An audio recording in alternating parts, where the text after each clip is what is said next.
Hello there. I'm Rosie, a 30-year-old who works as a manager at a local company.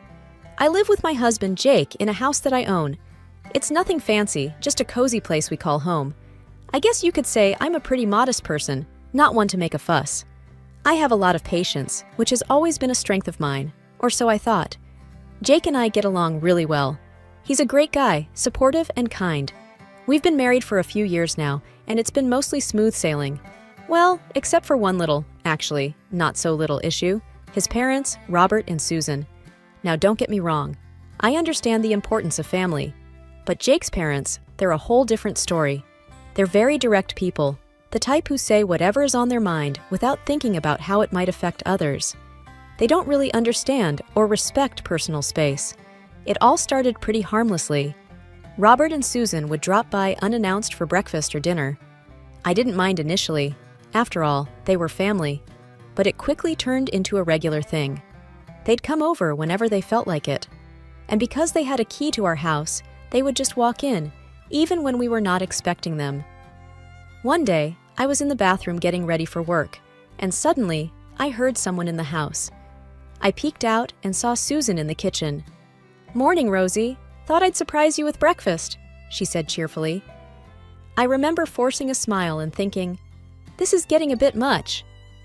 Jake, bless his heart, tried to talk to them about it. "Mom, Dad, Rosie and I love having you over, but we also need our own space," he said one evening. But it didn't go well. Susan's eyes welled up with tears, and Robert's face turned red. "Are you saying you don't want us in your life?" Susan cried. "After all we've done for you!" Jake was caught off guard. "No, that's not what I meant." And just like that, the conversation ended. They played the victim card so well, Jake didn't stand a chance. I felt for him. He was torn between his parents and our life together. Things escalated from there. It wasn't just meals anymore.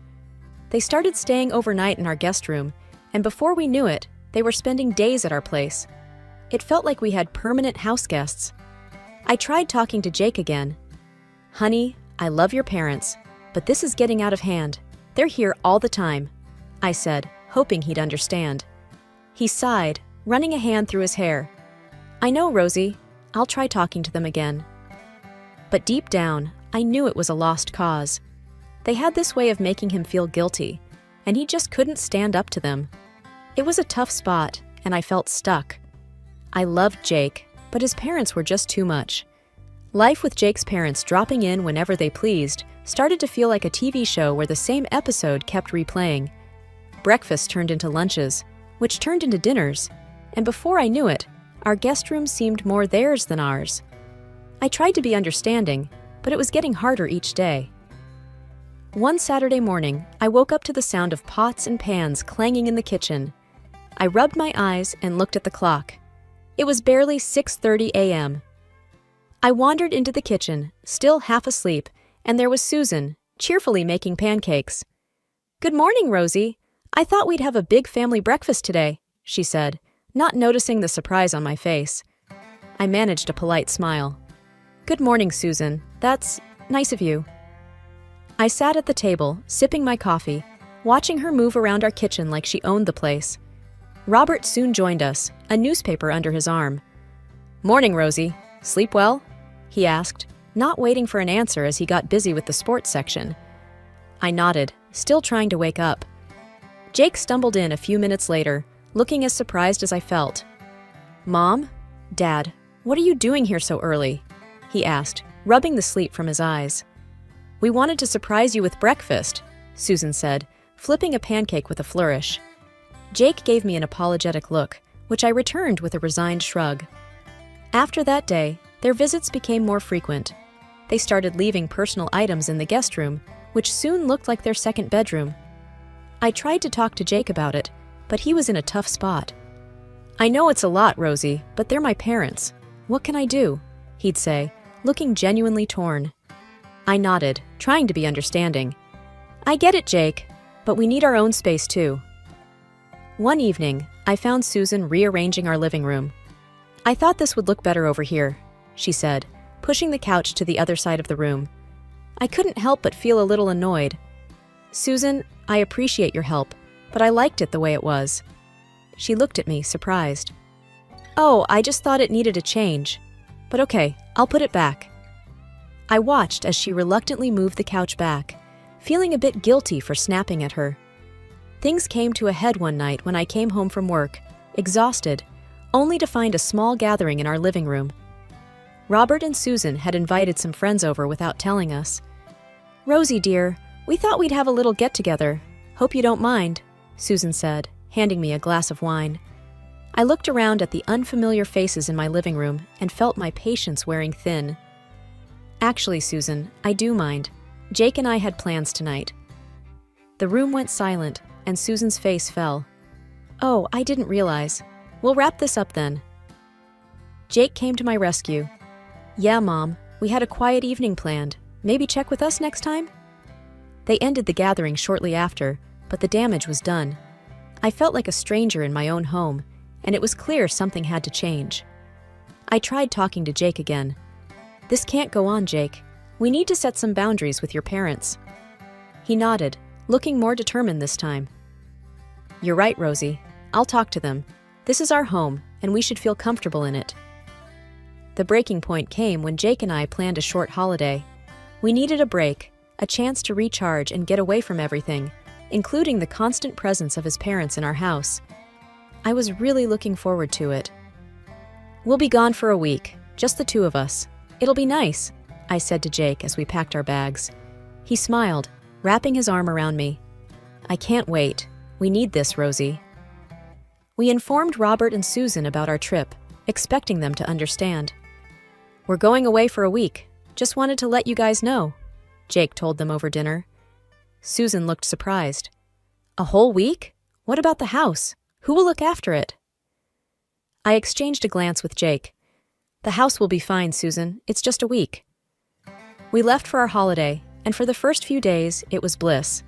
No unexpected visitors, no rearranged furniture, just peace. But our peace was short-lived.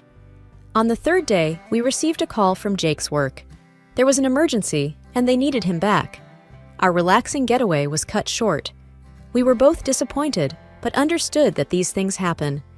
We arrived home 2 days earlier than planned, expecting to walk into an empty house. But what we found was far from it. The moment we opened the door, we were greeted by the sound of laughter and music. There were people in our living room, people we didn't know. "What the?" Jake muttered, looking as confused as I felt. We walked in further, and that's when we saw them. Robert and Susan, in the midst of a group of strangers, having what looked like a party. "Mom? Dad? What's going on?" Jake asked, his voice a mix of surprise and anger. Susan looked up, her smile fading when she saw us. "Jake, Rosie, you're back early." "Who are these people?" I asked, trying to keep my voice steady. Robert cleared his throat. "Well, we thought since you were away, we'd rent the place out to some friends, just for a few days." I felt my jaw drop. "You did what?" Jake looked like he was about to explode. "You rented out our house? Without even asking us?" Susan wrung her hands. "We thought it would be fine. You were away, and these friends needed a place to stay." I couldn't believe what I was hearing. They had turned our home into a rental property without our permission. The nerve of it all left me speechless. Jake was fuming. "Everyone out. Now," he said, his voice leaving no room for argument. The strangers gathered their things, murmuring apologies as they left. Robert and Susan stood there, looking guilty but also defiant. "We didn't think it would be a problem," Robert said, trying to justify their actions. "A problem? You crossed a line. This is our home, not a hotel," Jake said, his voice shaking with anger. I stood there, watching the scene unfold, feeling a mix of anger, disbelief, and disappointment. This was it. This was the moment when I realized things couldn't go on like this. Something had to change, and it had to change now. After the house was cleared, Jake and I sat down with his parents. "This can't happen again. You can't just use our house like this," Jake said, trying to remain calm. Susan started crying. "We didn't mean any harm. We just thought—" "No, Mom. There's no excuse for this," Jake interrupted. "We need our privacy. We need you to respect our home." They apologized, promising it would never happen again. But their apologies felt empty, and their promises even more so. I looked at Jake, and I could tell he felt the same way. Exhausted and at my wits' end, I knew we had to do something. The love I felt for Jake propelled me to find a middle ground, a solution that wouldn't tear our family apart. The constant invasions by his parents were suffocating, and it was time to reclaim our space. "We need a break, Jake, and we need to do something about your parents," I said, the determination clear in my voice. Understanding the gravity of the situation, Jake nodded. "You're right. Let's plan a weekend getaway. But first, let's change the locks. They can't keep walking in like they own the place." So, before our much-needed escape, we executed our secret mission. Replacing the locks felt liberating, like we were finally setting boundaries that should have been there all along. With the new locks in place, we packed our bags. Before leaving, I suggested, "Let's turn off our phones. No distractions, no calls, just us." Jake agreed without a second thought, and we left for our weekend retreat, phones off, hoping for a few days of peace. Our weekend was a slice of heaven. We laughed, shared stories, and for a while, the chaos of our life seemed a distant memory. But as we prepared to head back, a nagging sense of uncertainty crept in. On our drive home, we finally turned our phones back on. Almost immediately, my phone rang. It was a number I didn't recognize. "Hello?" I answered hesitantly. "This is Officer Daniels. Am I speaking with Mrs. Rosie Thompson?" A stern voice inquired. "Yes, this is she," I replied, my heart starting to race. "I'm calling about an incident at your residence. We have detained several individuals who broke the locks and entered your home." My mouth went dry. "Broke the locks? Entered our home?" "Yes, ma'am. It appears they were trying to gain unauthorized access. We have them at the station." I glanced at Jake, who was listening intently, his expression a mix of shock and confusion. "We'll be home soon, officer. Thank you for letting us know," I managed to say, trying to keep my voice steady. Hanging up, I relayed the information to Jake. His grip on the steering wheel tightened, and he let out a long, deep breath. "Who would do that? And why?" I whispered, a sense of dread washing over me. "We'll find out soon enough," Jake replied, his jaw set firmly. As Jake and I drove home, the weight of uncertainty was heavy in the car. We both knew that whatever awaited us at home was bound to be unpleasant. The thought of strangers breaking into our home was unsettling, but deep down, I had a nagging suspicion about who might be involved. "We should have seen this coming," Jake said, breaking the silence. "Changing the locks was bound to set them off." I nodded, knowing he was referring to his parents. "Let's just deal with it and move forward. We can't let this ruin what we've built." Arriving home, we found a police car parked outside. My heart sank. This was real. Officer Daniels, a tall man with a stern face, greeted us. "We caught them trying to break in. They were quite adamant about getting inside," he explained. "Who were they?" Jake asked, though his tone suggested he already knew the answer. "It was your parents, Mr. Thompson, and some of their friends," Officer Daniels replied. Jake's face turned pale. "My parents? But why would they—" "It seems they were unaware of the lock change. When they couldn't get in, they tried to force their way," the officer continued. I could see Jake struggling to process the information. His parents had crossed a line, and there was no turning back. "Can we see them?" I asked, my voice barely above a whisper. "They're still at the station. You can talk to them there if you wish."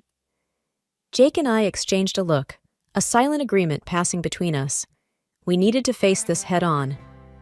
At the station, we found Robert and Susan sitting in a small room, looking both angry and embarrassed. Their friends were there too, looking equally uncomfortable. "Mom, Dad, what were you thinking?" Jake asked, his disappointment evident. Robert stood up, his expression defiant.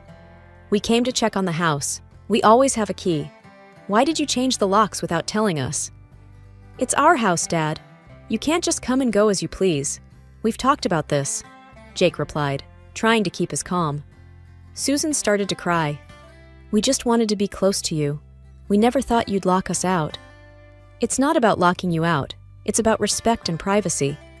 You can't break into our house because you feel entitled to it, I said, finding my voice. Their friends looked on, awkward and silent, clearly regretting being part of this mess. We're sorry, but we didn't know what else to do, one of them mumbled. Officer Daniels stepped in. We understand it's a family matter, but breaking and entering is a serious offense. We need assurances this won't happen again. Jake looked at his parents, a mix of sadness and resolve in his eyes. This can't happen again, Mom and Dad. You need to understand boundaries. Robert and Susan nodded, the reality of the situation finally sinking in. We left the station with heavy hearts. The drive back home was quiet, each of us lost in our thoughts. The events of the day had taken a toll, and as we walked back into our home, we knew things would never be the same again. The days following the incident were like walking through a thick fog. Jake and I were trying to make sense of everything while dealing with the aftermath. We had to have several uncomfortable conversations with neighbors, explaining what had happened. It was embarrassing and draining. One evening, as we were sitting in the living room, Jake let out a long sigh. I never thought my parents would go this far, he said, shaking his head. I reached out and held his hand. It's hard, I know, but we'll get through this together. He squeezed my hand in response, and we sat there in silence, each lost in our thoughts. The doorbell rang, breaking the silence. I got up to answer it, finding our neighbor, Mrs. Henderson, standing there with a concerned look. Rosie, dear, is everything all right? We saw the police the other day, she said, her voice full of worry. Yes, Mrs. Henderson. It was a family issue, but it's under control now. Thank you for checking in, I replied, offering her a small smile. She nodded, still looking uncertain. Well, if you need anything, you know where to find me. After she left, Jake looked at me. Maybe we should have a small get-together. Invite the neighbors, clear the air. What do you think? I thought about it for a moment. That's a good idea. Let's do it this weekend. The preparations kept us busy, and for a brief time, it felt good to focus on something positive. We invited a few neighbors, keeping it small and casual. The day of the get-together arrived, and our guests slowly trickled in. The atmosphere was light, and the conversation flowed. It was a much-needed distraction. During the evening, Mrs. Henderson approached me. You two are such a lovely couple. It's a shame about the trouble with your in-laws. I gave her a reassuring smile. Thank you, Mrs. Henderson. We're handling it the best we can. As the evening wound down, Jake and I felt a sense of relief. The event had served its purpose, easing the tension in the neighborhood. The past few weeks had been a roller coaster, but Jake and I knew what needed to be done. Setting boundaries was the only way forward. We sat at the kitchen table, carefully drafting the rules we felt were necessary for our sanity and the health of our relationship. We can't just go on like this, Jake. It's time for a change, I said firmly, pen in hand. He nodded, looking somber. I know. It's just going to be tough.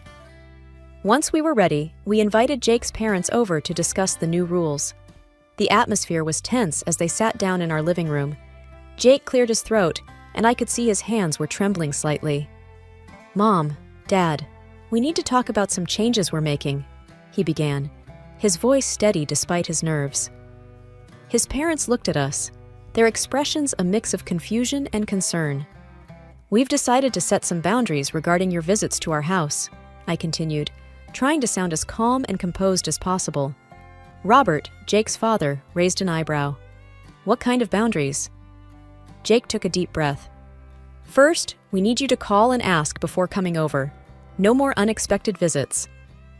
And we can't give you the keys back. It's important for us to have our own space, I added, trying to sound as gentle as possible. Susan, Jake's mother, immediately looked upset. But we're family. Why are you doing this to us? It's about respect and privacy, Susan, I replied. We love you, but we need these boundaries for the sake of our relationship. Their reaction was immediate and emotional. Susan started crying, and John's face turned red with anger. This is outrageous! We're your parents! How could you treat us like strangers? Robert exclaimed, his voice raising.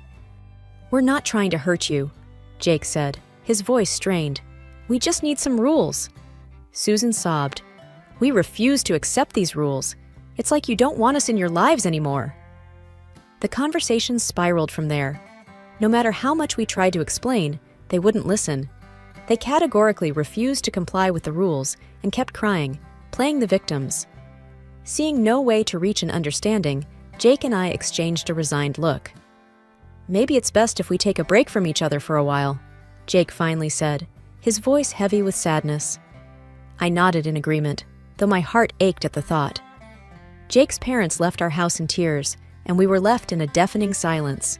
It was one of the hardest decisions we had ever made, but we knew it was necessary. We needed space, and they needed time to understand and respect our boundaries. In the quiet of our home, Jake wrapped his arm around me. "I'm sorry it had to come to this." I leaned into his embrace. "It's okay. We had to stand up for ourselves. Maybe with time, they'll understand." As we sat there, I couldn't help but feel a pang of guilt and sadness. But deep down, I knew we had made the right choice. Setting boundaries was essential, even if it meant stepping back from family for a while. We are not in contact with Robert and Susan at the moment. Perhaps you will condemn us for this, but we decided to wait until they themselves understand the wrongness of their actions.